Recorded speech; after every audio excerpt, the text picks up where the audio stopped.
Hi, folks.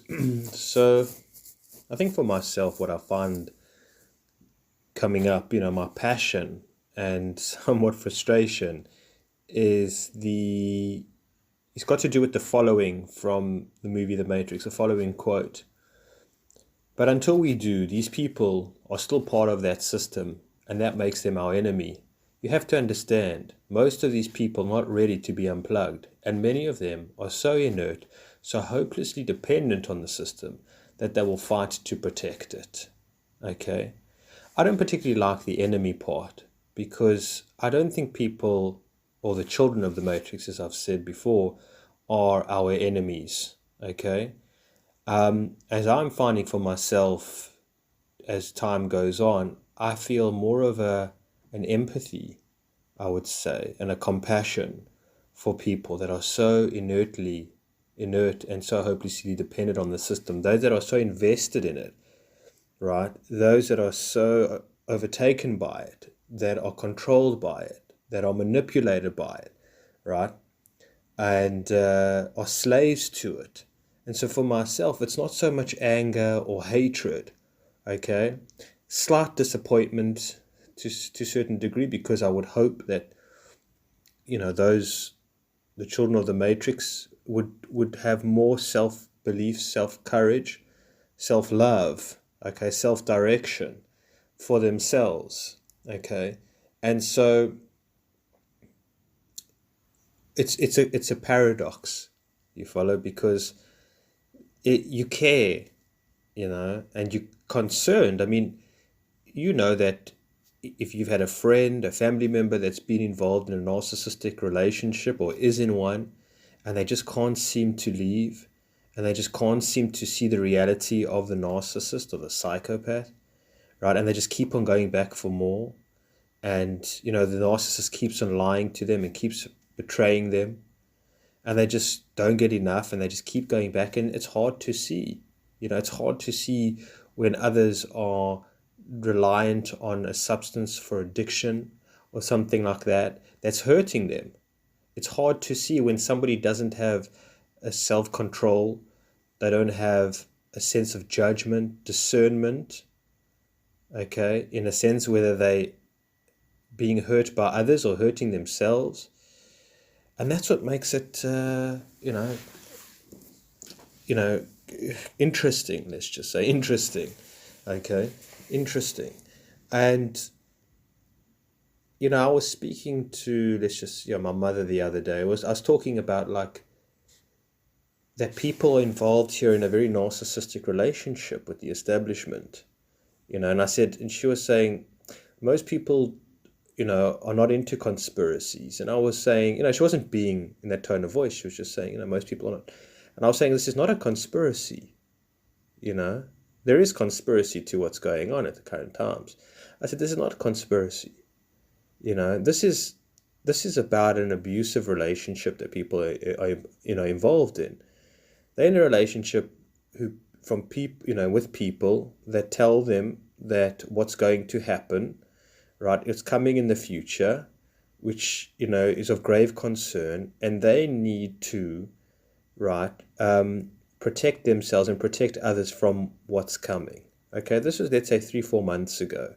Today's date being the 8th of August. Okay, 4 months ago, 5 months ago, depending where you are in the world, and they were saying a storm is coming, and we're asking you for your own well-being to sacrifice your livelihoods, right? To sacrifice your religion, okay? To lock yourself indoors, remove yourself from nature.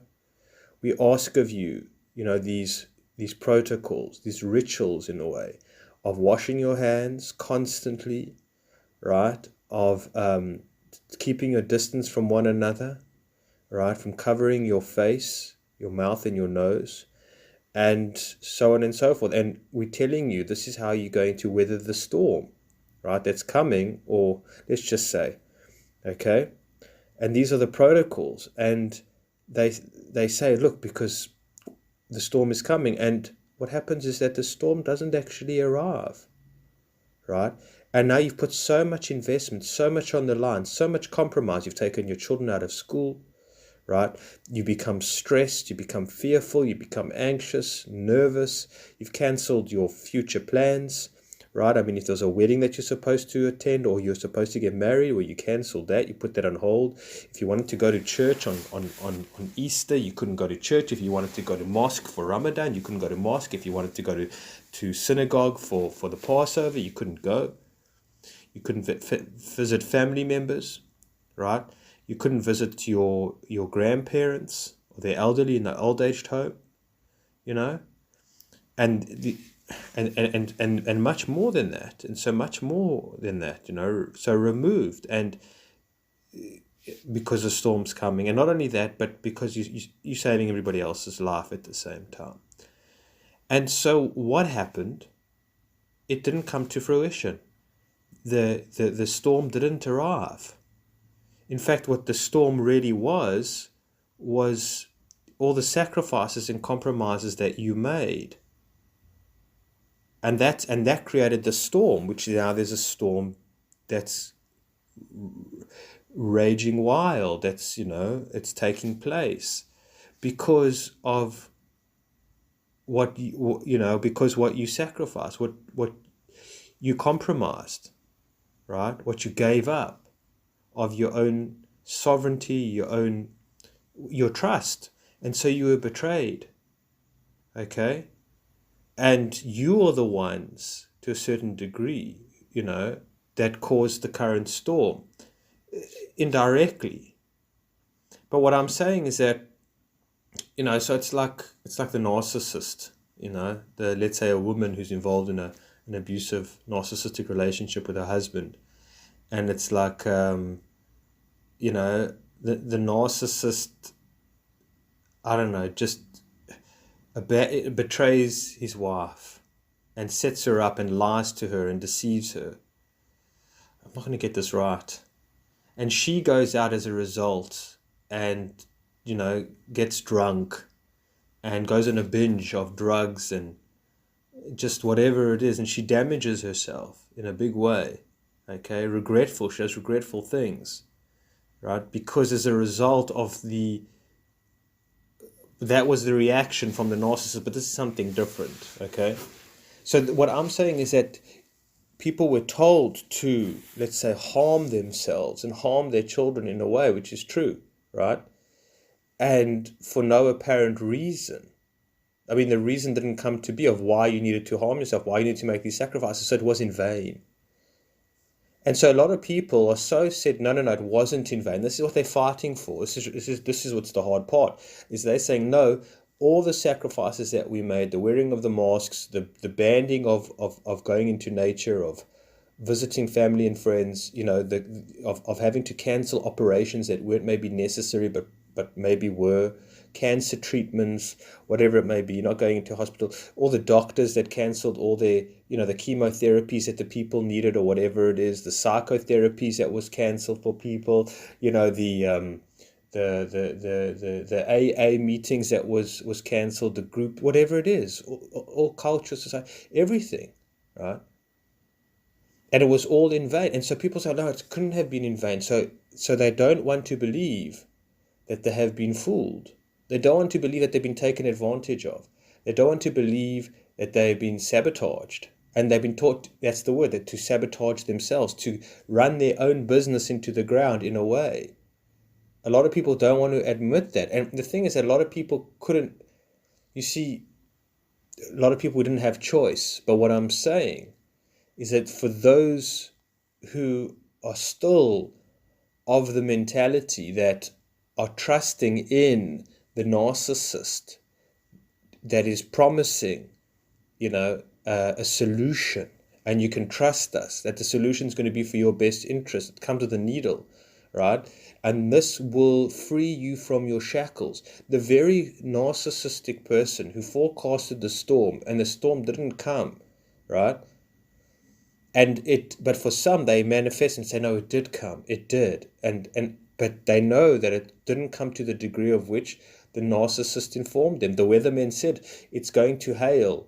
It's going to, you know, the wind is going to be up to 140 kilometers per hour, whatever it is. And there was maybe just a slight drizzle. And say, but you see the slight drizzle. And not only that, but because they care so much about us, just in case that drizzle might have turned into something worse. So, that they justify it.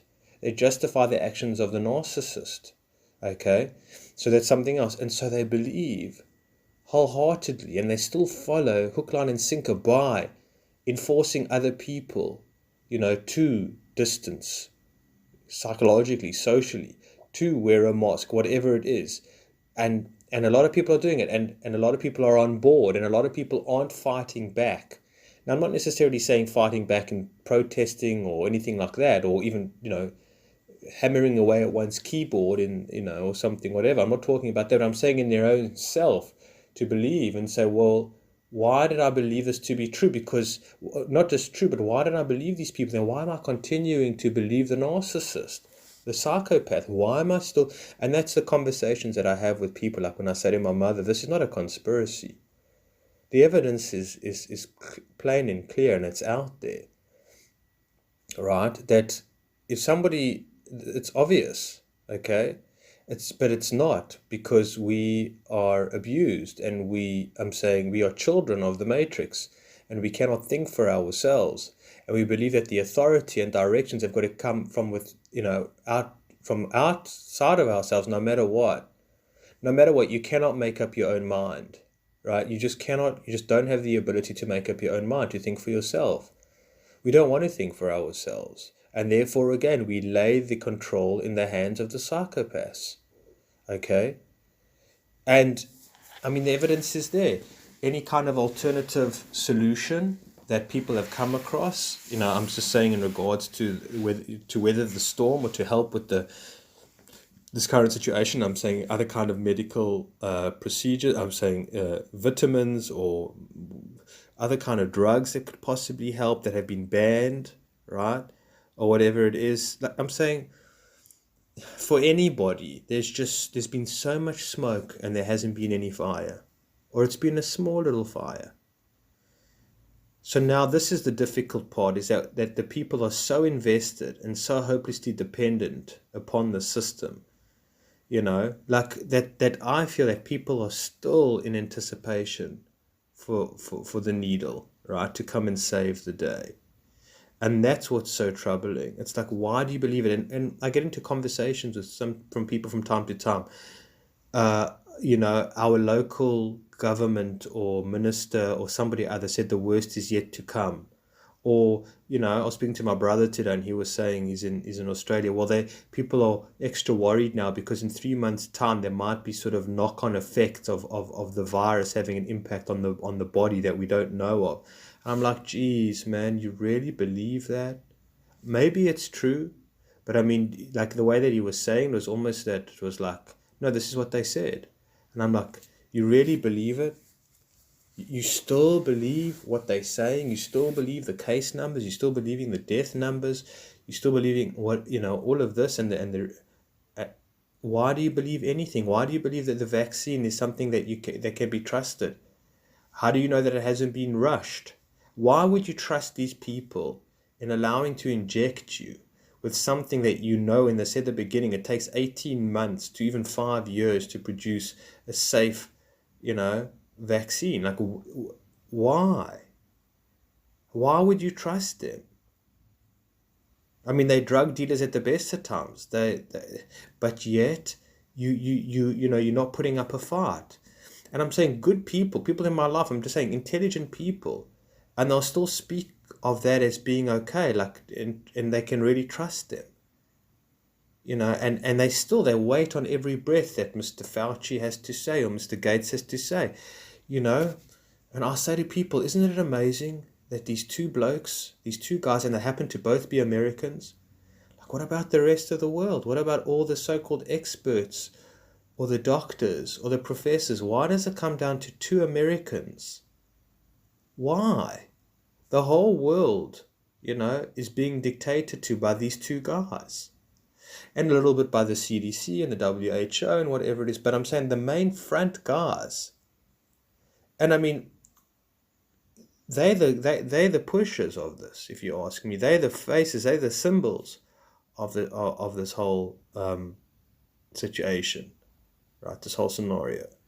And yet you still, and you don't think it's suspicious? What about German doctors? What about Russian? What about Israeli? What about Norwegian? What about Swedish? What about South American? What about South African, Australian? Why is it always America that's leading, the whole troop along? Why is it? And there's so many fallacies, there's so many obvious things that people should be like, yeah, you're right, this doesn't make sense. I mean, this doesn't make sense. The rationality of it doesn't make sense. But again, people don't care if it's not really rational, right? Because they believe, their parents, they believe the psychopath. And that's what makes it so hard, folks, and so interesting at the same time. That's what I think has been more shocking for most of us to actually see, how people have fallen hook, line, and sinker, or rather, let's put it this way, no, that people have abandoned themselves in what's going on. So many people have abandoned themselves, and that's the most difficult, I would say, of challenges that is going on right now. Okay?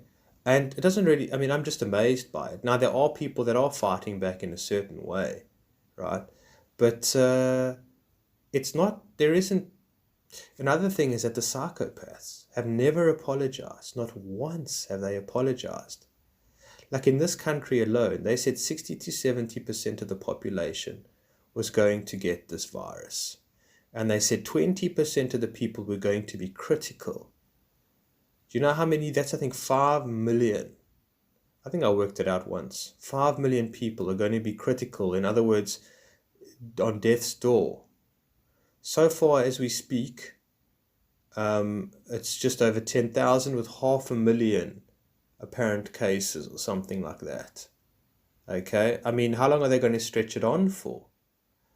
But that's, again, it's like, and not only that, they gave it a time frame. It's like June or July, or more they said like June, July, August, September. But no, by June they already said that it was going to be a certain amount, and it never reached that. It never ever reached that.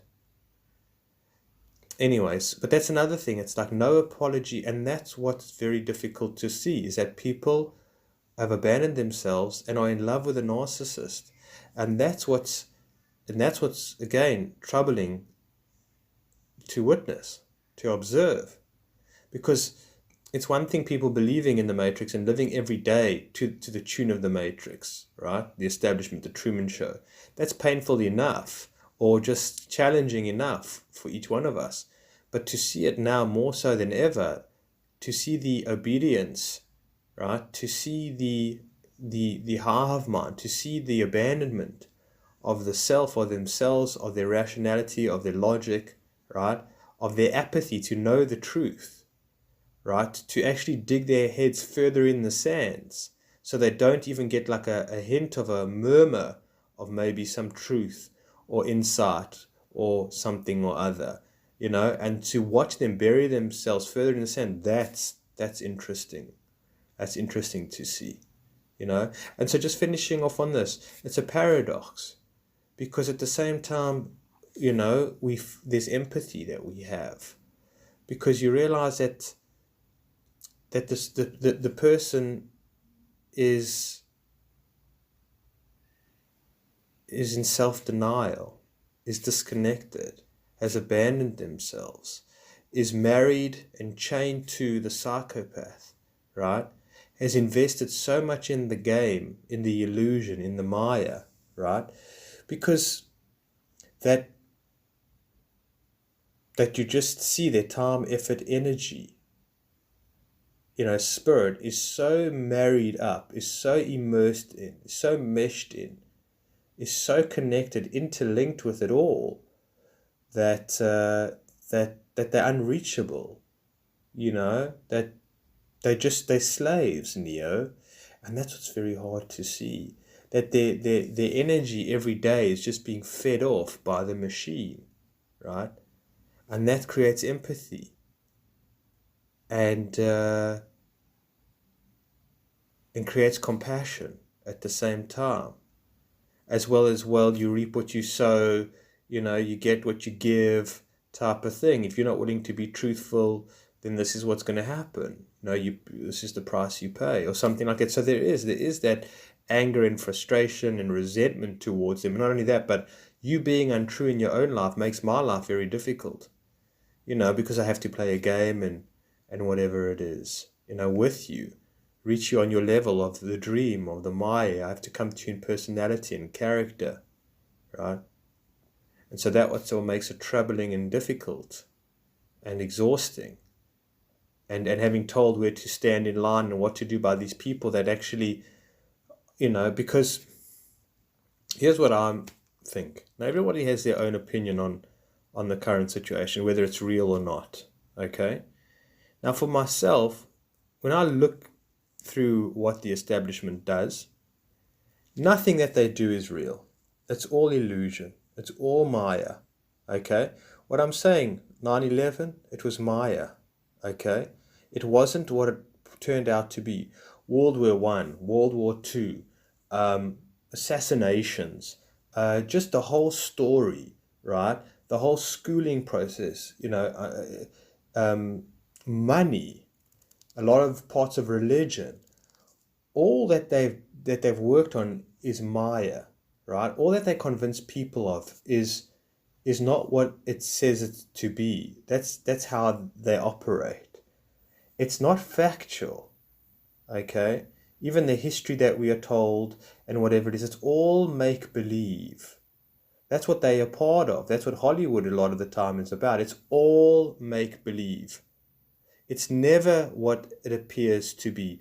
The Black Lives Matter, whatever it is, they come up with QAnon, whatever it is, etc. It's all Maya. The so-called truther channels, whatever it is, it's not genuine. It's not what it appears to be. It's not what's. It's a wolf in sheep's clothing, and so that's why I don't necessarily follow the narrative, right? Is because it's all make believe. It's the only way that they work on. If it has to be eventually like some sort of extraterrestrial invasion or something like that, will it be genuine? Most likely not, right? Whether, who knows? I mean, even clouds in the sky that have, that are called chemtrails. You look and you say, are those clouds? No, they're not clouds. It's not real, right? You look at what it produces, what the Matrix produces, foods that are not necessarily real. They're artificial. It's mostly artificial. That's what it's about. It's about creating counterfeits all the time.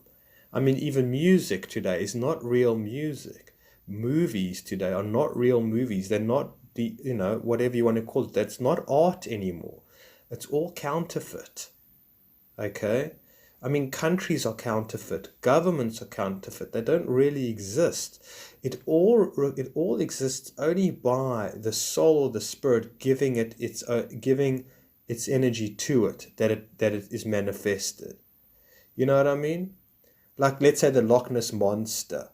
Let's just say it doesn't exist, but enough people believe it to exist, then it can and it will. Let's say dinosaurs, for example, just hypothetically. I don't know whether dinosaurs existed or not. I'm not really interested in that right now.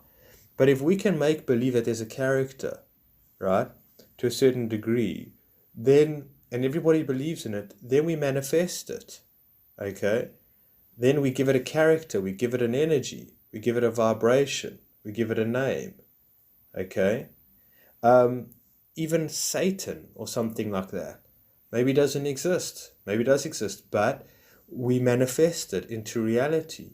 A symbol type of thing. I mean, a symbol has no power whatsoever. If I go and I draw a squiggle, like on a piece of paper, it means nothing. But if I can get the whole world to believe that squiggle represents Microsoft or McDonald's restaurant, something, Nike, Adidas, it has that kind of power behind it, then it's manifested into something that has power. Countries don't exist. but we make them exist by believing, right? They're concepts. They're concepts. And so that's it. You invent something, right? It's not genuine, but and you try and let's say I'm saying from the matrix, from the establishment, you create something, whatever it is, and you get enough people to believe in it, and therefore it comes to fruition, it comes into reality, and then you make it you make it concrete, or whatever it is. And so that's it. The only way that I feel the establishment works is by getting the people to believe in it, to believe in them, to believe in the matrix itself. That's how the matrix exists. Without our belief in it, without giving it our energy to it, or whatever it is, our belief to it, it doesn't exist. Like Santa Claus doesn't exist in the sense that children believe Santa Claus exists. But there's Santa Claus, a white man with a white beard, he's got a round tummy and whatever it is, but he doesn't exist. But if you had to play along enough for people, like and even adults, like they were never really told that this is a fictional character. People were carrying on believing in some kind of version of Santa Claus. They'd obviously work it out and say, look, it's not theoretical that Santa Claus can come down every chimney, right? Or something like that. So, they'd work it out.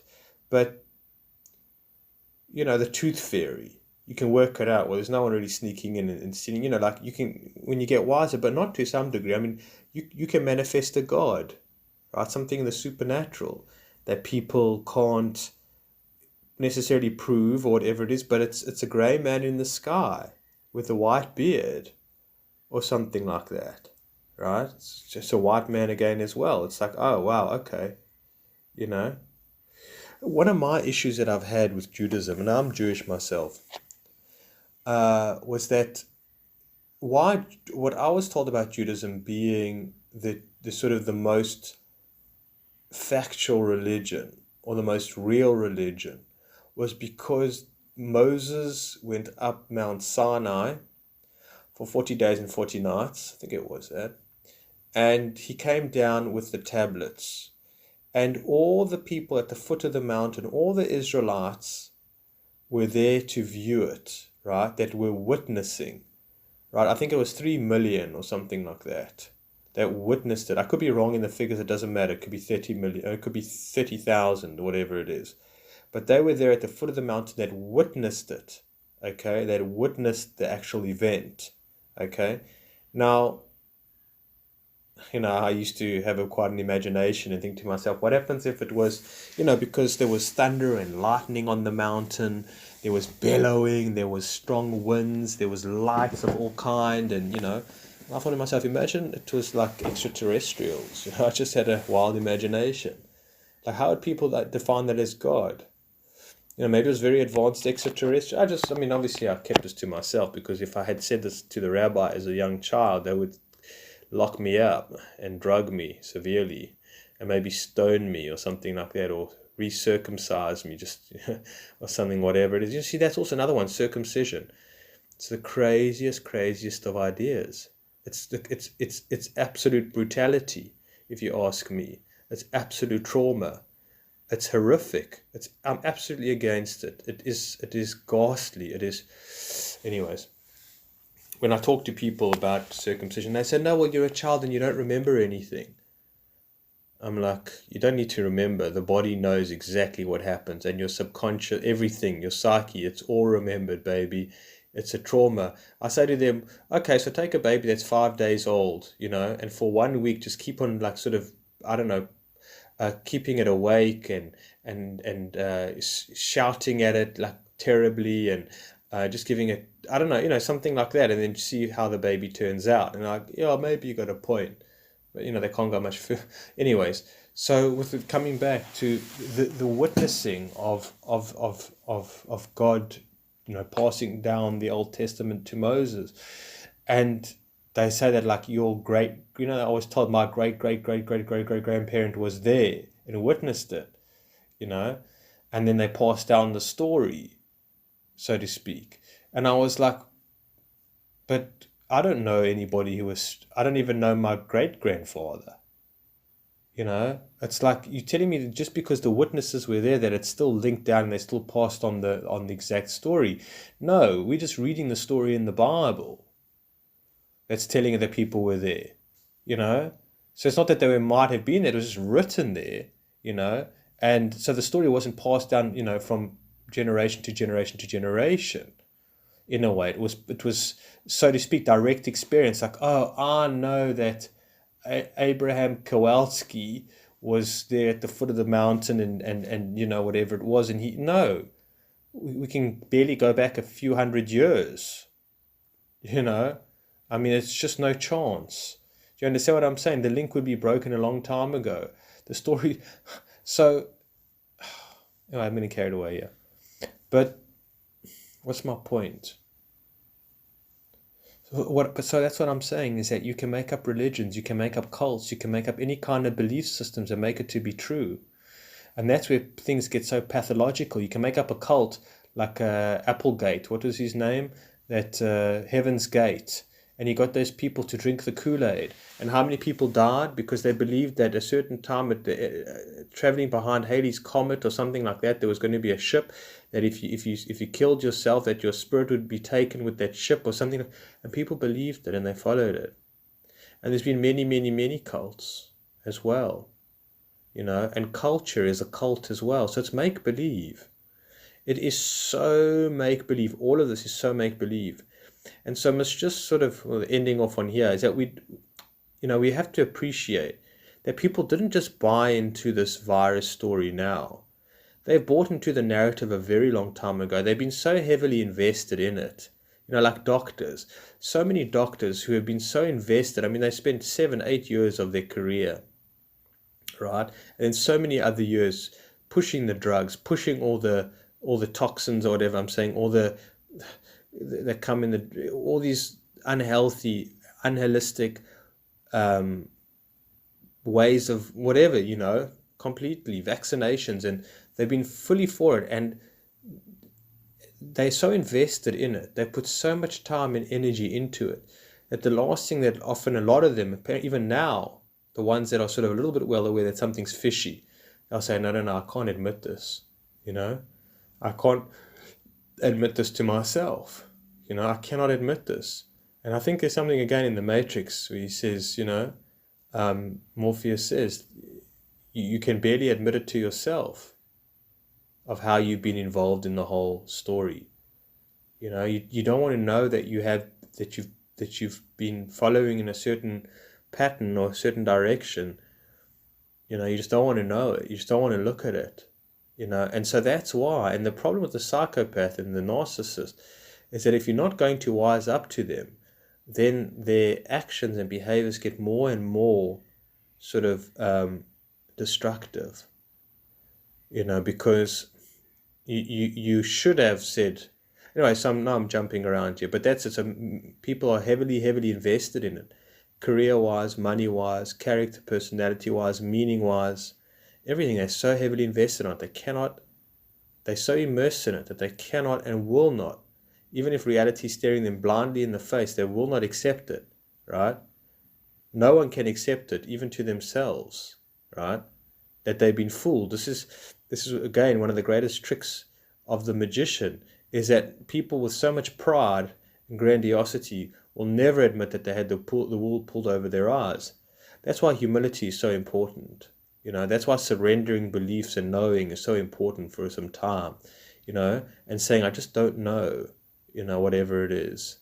People aren't, they're too proud, and that's why humility is absolutely, I would say close to godliness, in a sense. It's the ego. I want to talk on the ego as well. I got some interesting insights that came to me the other day.